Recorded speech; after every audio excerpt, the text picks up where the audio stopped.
जय माता दी। माँ चंडी की कृपा आप पर सदैव बनी रहे। आज की इस वीडियो में आप श्रवण करेंगे श्री चंडी कवच का। रक्षा करने वाला चंडी कवच हिंदू धर्म के महत्वपूर्ण ग्रंथों में से एक है, जिसमें देवी चंडी की स्तुति की गई है और उनसे सुरक्षा की प्रार्थना की गई है। यह कवच श्री दुर्गा सप्तशती का एक महत्वपूर्ण हिस्सा है, जिसमें देवी चंडी की शक्ति, अनुकंपा और उनके भक्तों के प्रति करुणा का वर्णन किया गया है। इसे नियमित रूप से पढ़ने से व्यक्ति को शारीरिक, मानसिक और आध्यात्मिक सुरक्षा प्राप्त होती है। चंडी कवच देवी दुर्गा के एक उग्र रूप को समर्पित है, जिसे चंडी कहा जाता है। यह कवच दुर्गा सप्तशती के अंग के रूप में पढ़ा जाता है और इसे पढ़ने से व्यक्ति को हर प्रकार की विपत्तियों और बाधाओं से सुरक्षा मिलती है। इसे पढ़ने के दौरान भक्त देवी से प्रार्थना करता है कि वह उसके शरीर के विभिन्न अंगों की रक्षा करे और उसे सभी नकारात्मक शक्तियों से बचाए। तो भक्त शुरू करते हैं श्री चंडी कवच। लेकिन श्री चंडी कवच को प्रारंभ करने से पहले हम माँ दुर्गा से, माँ चंडी से प्रार्थना करेंगे। तो चलिए वीडियो शुरू करते हैं। हे करुणामयी, जग जननी, स्नेहमयी एवं आनंद देने वाली माँ, आपकी सदा ही जय हो। हे जगदम्बे, पंखहीन पक्षी और भूख से बिलबिलाते बच्चे जिस प्रकार अपनी माँ की प्रतीक्षा करते हैं, उसी प्रकार मैं भी आपकी दया की प्रतीक्षा कर रही हूँ। हे अमृतमय माँ, आप शीघ्र मुझे दर्शन देने की कृपा करें। मुझे ऐसी बुद्धि प्रदान करिए जिससे मैं आपका रहस्य जान सकूं। माँ दुर्गा के 9 विग्रहों को नवदुर्गा कहा जाता है। नवरात्र में नवदुर्गा पाठ करने से कष्टों का निवारण होता है। नवदुर्गाओं के नाम इस प्रकार हैं: प्रथम शैलपुत्रीति, द्वितीयम ब्रह्मचारिणी, तृतीयम चंद्रघंटेति, कुष्मांडेति चतुर्थकम, पंचम स्कंदमातीति, षष्ठम कात्यायनी तथा सप्तम कालरात्रीति, महागौरीति चाष्टमम, नवम सिद्धिदात्री च नवदुर्गा प्रकीर्तिता। उक्तान्येतानि नामानि प्रश्नेव महात्मनां। शैलपुत्री, ब्रह्माणी, चंद्रघंटा, कुष्मांडा, स्कंदमाता, कात्यायनी, कालरात्रि, महागौरी तथा सिद्धिदात्री। नवरात्र में उक्त नवदुर्गाओं की आराधना करने से सभी प्रकार से कल्याण होता है। श्री चंडी कवच प्रारंभ। इस श्री चंडी कवच के ऋषि ब्रह्मा, छंद अनुष्टुप देवता, चामुंडा बीज मात्र तत्व दिगंबत देवता हैं। श्री जगदम्बा की प्राप्ति के लिए सप्तशती के पाठांगभूत जप में इसका विनियोग कहा गया है। चंडिका देवी को नमस्कार कर मार्कंडेय मुनि प्रजापिता ब्रह्मा जी से बोले कि हे पितामह, इस सृष्टि में अति गुप्त मनुष्यों का सब प्रकार से तथा आपके द्वारा अब तक किसी के भी सामने उजागर नहीं किया गया हो, ऐसा कोई उपाय यदि हो तो आप मुझे बतलाने की कृपा करें। मार्कंडेय मुनि के ऐसे वचन सुनकर ब्रह्मा जी बोले कि हे मुने, ऐसा उपाय तो केवल देवी का कवच ही है, जो अति गोपनीय, पावन व सभी प्राणधारियों का भला करने वाला है। हे मुने, यह कवच कहता हूँ, आप एकाग्रता पूर्वक श्रवण करें। वे बोले कि देवी की 9 मूर्तियां हैं, जो नवदुर्गा कहलाती हैं। उनके नाम अलग अलग हैं। पहली शैलपुत्री है। यह पर्वतराज हिमालय की पुत्री पार्वती के नाम से भी जानी जाती है। यही सबकी स्वामिनी है। पार्वती की कथाएं पुराणों में वर्णित है। दूसरी ब्रह्मचारिणी है। इनके द्वारा ब्रह्मत्व की प्राप्ति होती है। तीसरी चंद्रघंटा है। इनकी घंटी में प्रसन्नतादायक चंद्रमा सुशोभित है। चौथी कुष्मांडा है। त्रिगुणमय यह संसार इन्हीं के उदर में समाया हुआ है। 5वीं स्कंद माता है। बाल मुनि सनत कुमार की माता होने से इनका नाम स्कंद माता है, क्योंकि सनत कुमार का एक नाम स्कंद भी है। 6ठी कात्यायनी है। देवताओं के कार्य को संपन्न करने के लिए ये महर्षि कात्यायन के आश्रम में प्रकट हुई थी। महर्षि कात्यायन ने इन्हें अपनी पुत्री माना, तभी से इनकी प्रसिद्धि कात्यायनी के रूप में हुई। इसी तरह 7वीं कालरात्रि है। ये काल का भी नाश कर देने वाली होने के कारण कालरात्रि कहलाती है। 8वीं महागौरी है। इनका वर्ण पहले काला था। घोर तप करके इन्होंने गौर वर्ण प्राप्त किया, अतः महागौरी नाम से प्रसिद्ध हुई। 9वीं सिद्धिदात्री है। मोक्षदायिनी होने से ही ये सिद्धिदात्री नाम से प्रसिद्ध है। इस प्रकार देवी दुर्गा के 9 रूप हैं। उनके ये सभी नाम भगवान वेद ने रखे हैं।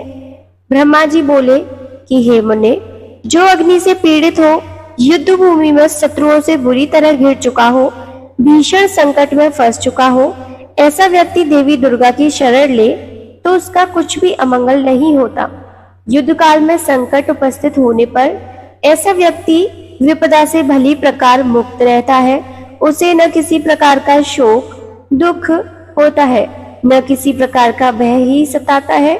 जो कोई भी देवी का श्रद्धा भक्ति से स्मरण करता है, उसका निश्चय ही उत्थान होता है। हे देव स्वामिनी देवी, जो कोई भी आपका स्मरण करता है, आप उसकी निश्चित रूप से रक्षा करती है। चामुंडा का वाहन प्रेत, वाराही का भैंसा, इंद्री का ऐरावत हाथी, वैष्णवी का गरुड़, माहेश्वरी का वृषभ व कौमारी का वाहन मयूर है। विष्णु प्रिया लक्ष्मी हाथों में कमल लिए हुए कमल के आसन पर विराजमान है।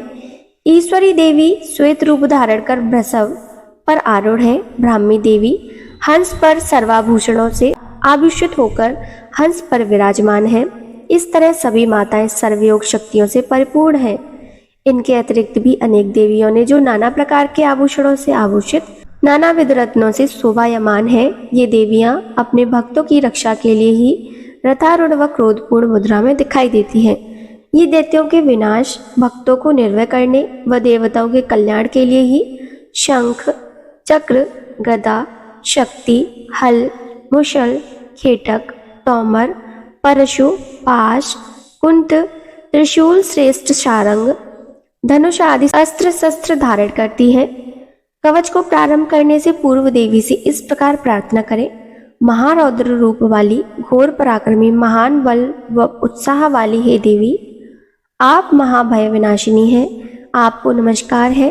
हे देवी, आपकी ओर देखना भी कठिन है। शत्रुओं के भय की वृद्धि करने वाली हे जगदम्बिके, आप मेरी रक्षा करें। पूर्व दिशा में इंद्री की शक्ति, इंद्री मेरी रक्षा करें। आग्नेय कोण में अग्नि की शक्ति, दक्षिण दिशा में वाराही देवी, नैऋत्य कोण में खड़ग धारिणी देवी मेरी रक्षा करें। पश्चिम दिशा में वारुणी व वायव्य कोण में मृगारूढ़ देवी मेरी रक्षा करें। उत्तर दिशा में कौमारी, ईशान कोण में शूलधारिणी मेरी रक्षा करें। इसी तरह सववाहना चामुंडा देवी दसों दिशा विदिशाओं में मेरी रक्षा करें। जया आगे की ओर से, विजया पीछे की ओर से मेरी रक्षा करें। बाईं ओर से अजीता व दाईं ओर से अपराजिता मेरी रक्षा करें। शिखा की रक्षा उद्योतनी करें। देवी मस्तक पर विराज मेरी रक्षा करें। ललाट की रक्षा मालाधारिणी करें। बाहों की रक्षा यशस्विनी देवी करें। भ्रूमध्य की रक्षा त्रिनेत्रा, नथुरों की रक्षा देवी यमघंटा करें। दोनों नेत्रों के मध्य भाग की रक्षा शंखनी व कानों की रक्षा द्वारवासिनी करें। कालिका कपोलों की, भगवती शांकरी कर्णमूलों की रक्षा करें। नासिका में सुगंधा, ऊपरी होठ की चर्चिका देवी रक्षा करें। निचले होठ की अमृत कला व जिह्वा की रक्षा सरस्वती देवी करें। दांतों की रक्षा कौमारी व कंठ की रक्षा चंडिका देवी करें। गले की घंटी की रक्षा चंद्रघंटा, तालू की रक्षा महामाया करें। कामाक्षी ठोड़ी की सर्वमंगला मेरी वाणी की रक्षा करें। ग्रीवा भाग की भद्रकाली व मेरुदंड की धनुर्धरी देवी रक्षा करें। कंठ के बाहरी भाग की नीलग्रीवा, कंठनली में नलकुबरी देवी रक्षा करें। दोनों कंधों की खड़गनी देवी, दोनों भुजाओं की वज्रधारिणी देवी रक्षा करें। हाथों की दंडिनी देवी, उंगलियों की अंबिका देवी रक्षा करें। आंखों की शूलेश्वरी, उदर की कुलेश्वरी देवी रक्षा करें। स्तनों की महादेवी, मन की शोक विनाशिनी देवी रक्षा करें। नाभि की कामिनी देवी, गुह भाग की गुहेश्वरी देवी रक्षा करें। शिश्न की रक्षा पूतना व कामिका तथा गुदा की रक्षा महेश वाहिनी करें। कमर की भगवती, घुटने की विंध्यवासिनी रक्षा करें। दोनों पिंडलियों की रक्षा कामनाओं को पूर्ण करने वाली महाबला देवी करें। नारसिंह दोनों गुल्फों की तथा तेजसी देवी पैरों के पृष्ठभाग की रक्षा करें। पैरों की उंगलियों की श्रीदेवी, पैरों के तलुओं की तलवासिनी देवी रक्षा करें। दाढ़ों के कारण भीषण दिखने वाली दंष्ट्र कराली देवी नखों की रक्षा तथा ऊर्ध्वकेशुनी केशों की रक्षा करें। रोमकूपों की रक्षा कौबेरी व त्वचा की रक्षा बागेश्वरी देवी करें। रक्त, मांस, वसा, मज्जा, मेद, हड्डी की रक्षा पार्वती देवी करें। कालरात्रि आंतों की व मुकुटेश्वरी पित्त की रक्षा करें। पद्मावती देवी मूलाधार आदि कोशों में स्थित होकर रक्षा करें तथा चूड़ामणि देवी कफ में स्थित होकर रक्षा करें। ज्वालामुखी नखतेज की रक्षा करें तथा अवेद्या देवी शरीर के जोड़ों में स्थित होकर रक्षा करें। हे ब्रह्माणी, आप मेरे वीर्य की रक्षा करें। छत्रेश्वरी छाया की धर्मधारिणी देवी मन, बुद्धि, अहंकार की रक्षा करें।